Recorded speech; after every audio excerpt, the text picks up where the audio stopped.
Okay, this video is going to be explaining semantic patterning. Alright, so this is an overview of the features of semantic patterning that we're going to be talking about in this video and that we'll be using for the rest of the year. So the features of semantic patterning that are relevant to us are similes, metaphors, personification, animation, oxymoron, irony, lexical ambiguity, and puns. And these are also sometimes called figurative language, so just be aware of that as well. Alright, we'll start with simile. So you guys probably have a pretty good understanding of what a simile is, or you've at least heard of it before.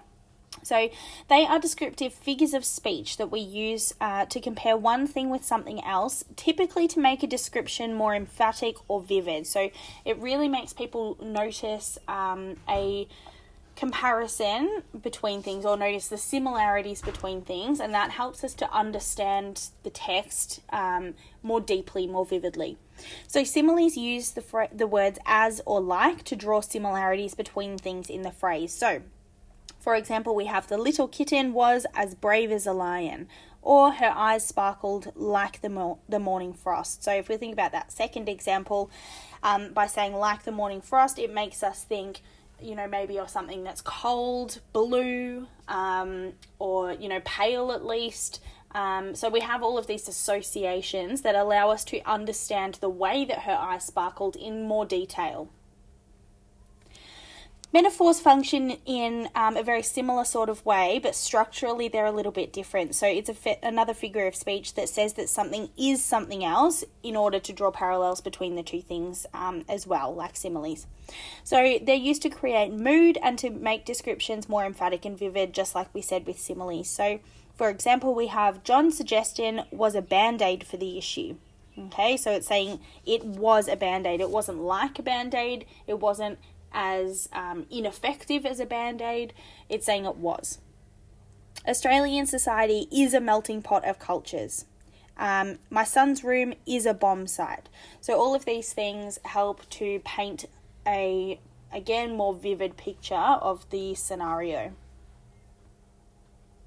Personification is a literary device that attributes human qualities to something that's not human, so objects, animals, weather, whatever. For example, lightning danced across the sky. Now, only humans can technically dance, so in this way, it's personification by saying that the lightning is doing the dancing. Rita heard the last piece of pie calling her name. So here we've got a piece of pie calling her name, okay? That's obviously something that only really humans can do. So again, that's personification. The ocean heaved a sigh. Sighing is something that only humans really do. I guess animals technically could sigh as well, but we tend to associate it far more strongly with humans. So that is personification as well. Animation is the same kind of idea, but it gives life to non-living objects. It functions in a very similar way to personification, but it's just that the action that is being described is not necessarily particular to humans, so it might be more of an animalistic kind of quality. So, for example, the engine roared to life. Now, we associate roaring more with animals, particularly maybe lions, let's say, so that's why it's animation. The newspaper flapped its wings as it whirled through the air like some great bird. Okay, so there it's being used to, the newspaper is being likened to a great bird that's flapping its wings, so we get a really good mental picture of what that actually looks like. And then the wind howled through the cavern. So the use of the word howling again is a more animalistic sort of quality, makes us think of something that's wild, untamable, maybe a little bit scary. So again, it's being used to help add a more depth to a description. Oxymorons are figures of speech that use contradictory terms in contrast with each other, usually to create a dramatic effect. So things that we would say are opposites, they put them next to each other to create a contrast. So, for example, she was as pale as a living death. Okay, now something can't be living and be dead as well at the same time, so that's an oxymoron. It's important to act naturally when talking to the police. Now here you've got to think about, are you acting or is it natural? They're opposites, so that's an oxymoron. We're busy doing nothing. So busy on one hand, doing nothing on the other. Like, we understand what that means, but it is an oxymoron. Irony is a figure of speech in which words are used in such a way that their intended meaning is different from the actual meaning of the words. So it might also be a situation that ends up in quite a different way than what is generally anticipated. So basically we're talking about there's a difference between appearance and reality.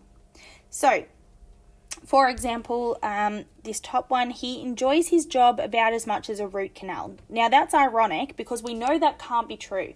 We can't have, from what we know about the world, people don't enjoy root canals. So from that we can infer that there's sarcasm. Okay, so irony is kind of the literary feature that creates sarcasm. Okay, the roast chicken was tender like a rubber boot. Now we know that rubber boots are not tender. If you imagine chewing on one, it would not be in any way delicious. So there again, we can see that irony is creating, again, a sense of sarcasm. The weather was as balmy as a winter day in Siberia. Now, this is an interesting one because you need to know a little bit of backstory. So, we've got the clue of winter day. We're guessing it's going to be somewhere cold, but you kind of need to know that Siberia is, definitely considered to be a very cold place. And you need to know the meaning of the word balmy, meaning sort of, warm, almost humid and tropical kind of vibe. So that creates that contrast between those two ideas, creates the irony there. All right, lexical ambiguity. So if something's ambiguous, it means you don't really know the meaning of it, and we know that lexical means to do with words. So lexical ambiguity relies on the multiple potential meanings of words. It can be used for entertainment, drama, to highlight an ironic situation. It's used a whole lot in comedy. It can be used for other things as well. It's often used in newspaper headlines too, to get people's attention. Okay, so we've got a couple of examples. Somebody actually complimented me on my driving today. They left a little note on the windscreen. It said, "Parking fine."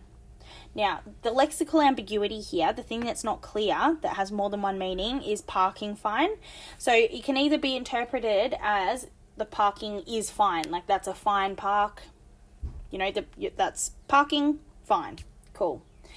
The other interpretation, and that's the one that makes this humorous. So the other interpretation is the obvious one, that you have a parking fine. You've been fined for parking. So fine is the word there that is lexically ambiguous and that gives us multiple options for how to interpret this sentence. On to the second example. So outside of a dog, a book is a man's best friend. Inside, it's too dark to read. Okay, so here, outside of a dog is the lexically ambiguous term.